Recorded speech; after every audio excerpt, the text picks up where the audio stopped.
नमस्कार, जन अपेक्षा न्यूज चैनल में आपका स्वागत है। मैं हूं आपके साथ अंकिता। चलिए बढ़ते हैं खबर की ओर। विधानसभा सम्मेलन विधायक रामेश्वर शर्मा द्वारा आयोजित इस सम्मेलन में मुख्य अतिथि के रूप में सम्मिलित हुए भोपाल के प्रभारी मंत्री चैतन्य कश्यप। युवा सदन पर आयोजित इस सम्मेलन में हुजूर भाजपा के पदाधिकारी और कार्यकर्ताओं सहित सैकड़ों व्यापारी एवं नागरिक सम्मिलित हुए। हुजूर विधानसभा में आज आत्मनिर्भर भारत संकल्प अभियान के तहत विधानसभा सम्मेलन हुआ। सम्मेलन में पहुंचे मंत्री चैतन्य कश्यप ने कहा, प्रधानमंत्री का आह्वान देश के लिए जन आंदोलन बन गया है।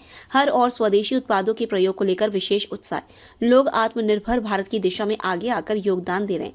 विधायक रामेश्वर ने कहा, दीपावली का त्योहार प्रधानमंत्री जी की प्रेरणा से वोकल फॉर लोकल को समर्पित रहा। स्वदेशी सामान के साथ स्वदेशी दीपावली पूरे देश ने मनाई है। इसके बाद स्थानीय उत्पादों को बल मिला, जिससे उनके विक्रेताओं की दिवाली भी शानदार बनी है।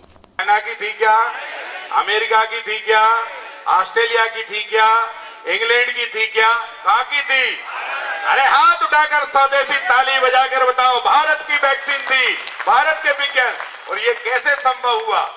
मोदी जी के कारण। उन्होंने कहा तैयार करो और प्रयोग करके तय करो अगर अपनी। और कितने लोग देशों को दिया हमने? 100 देशों को। कितने? 100 देश, 100 देशों को। ये है हमारा स्वदेशी अभियान। जब हम आत्मनिर्भर बनेंगे, अमेरिका कहता है हम बहुत बड़े हैं, दवाएं तो हमसे लेता है। अभी सबसे ज्यादा टैक्स हमारी दवाओं पे ही लगा रहा था। अब धीरे धीरे सुर बदले। क्यों? उसको समझ में आ गया, मैं चाहे जितना बंदर जैसा उछक लूं, शेर तो शेर ही है और हिंदुस्तान शेर है। इससे लड़ा नहीं जा सकता, इससे टकराया नहीं जा सकता। और इसलिए भारत के स्वाभिमान को, भारत को जन जन तक पहुंचाने का काम नरेंद्र मोदी जी ने किया है। आज आत्मनिर्भर भारत बन रहा है।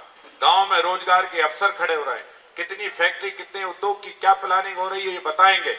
मैं केवल आपसे यही प्रार्थना करता हूं, हम अपनी जिंदगी में कोशिश करें, अधिक से अधिक स्वदेशी वस्तु का उपयोग करें। जो बहुत ही अति जरूरी है और जिसका हम उपयोग करना जरूरी मानते हैं, उसको छोड़कर अगर वो भारत में नहीं बनती है तो बात अलग है। और भारत में तो मैं लगता है सब बनता है। अब तो सूरज भी भारत ही बना रहा है। और कौन बना रहा है? उसके पास है क्या? मुझे बताओ। सबसे पहले सूरज की प्रार्थना हमने की। सबसे पहले सूरज को हमने पूजा, पानी को हमने पूजा, पेड़ों को हमने पूजा, हवा को हमने पूजा, आग को हमने पूजा। तुम्हें तो कुछ ना पूजा आता है ना पाठ आता है, तुम्हें तो कुछ आता ही नहीं। हाथ पकड़ो, जू जू जू करो, बस इतने से ज्यादा क्या आता है? और हमने कोरोना में बता दिया कि ज्यादा हाथ चाटने से काम नहीं चलेगा, हाथ जोड़ने से ही काम चलेगा। और इसलिए भारत ने दुनिया को कहा कि नमस्ते ही एकमात्र साधन है जो एक दूसरे को जिंदा रख सकती है। और इसलिए गांव, गरीब, पहलवान सब लोग जानते थे 100 साल नहीं 1000 साल पहले से कि हाथ जोड़कर राम राम करोगे तो सामने का दिल भी पिघल जाएगा। गले मिले कि नहीं मिले, पर दिल मिलकर हिंदुस्तान आगे बढ़ जाएगा। मेरा हिंदुस्तान तब से आगे बढ़ रहा है और आज आत्मनिर्भर भारत की ओर हम आगे बढ़ रहे हैं। ये अभियान लगातार चलेगा। कब तक? कब तक बताओ? कब तक? अरे जब तक हम आत्मनिर्भर नहीं हो जाते। और 2047 का जब डंका बजेगा तो लाल किले की प्राचीर पर भाजपा का प्रधानमंत्री खड़े होकर, नरेंद्र मोदी जैसे नेता खड़े होकर कहेंगे, आज भारत सब चीजें बनाकर तैयार कर रहा है, मेरा देश स्वदेशी है और मेरा आत्मनिर्भर भारत बनकर तैयार खड़ा है। दुनिया की सबसे बड़ी अर्थव्यवस्था में हम खड़े हो जाएंगे। हम दुनिया को चुनौती भी देंगे और दुनिया की मानवता की रक्षा भी अगर कोई करेगा तो वो मेरा भारत कर सकता है। मैं ज्यादा बात नहीं कहते हुए केवल आपसे यही प्रार्थना करूंगा कि हम घर घर स्वदेशी अभियान चलाएं।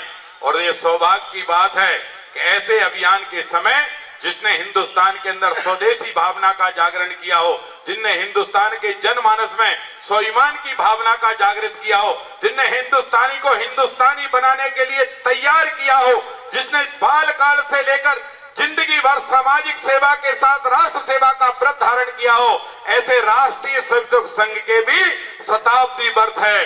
शताब्दी वर्ष में हमारी कोशिश है कोई घर छूटे नहीं। जहां अंधेरा है हर घर को रोशन करेंगे और भारत माता की सेवा में उस घर को भी तैयार करेंगे, उस घर को भी जोड़ने का काम करेंगे। यही प्रार्थना मुझे आप सबसे करना थी। माननीय चेतन कश्यप जी हमारे बीच में उद्बोधन देंगे। मैं चेतन कश्यप जी को उद्बोधन के लिए बुलाऊं। आप दोनों हाथ उठाकर जब तक ताली बजाते रहिए, दोनों हाथ उठाकर जोरदार ताली बजाइए। बोलिए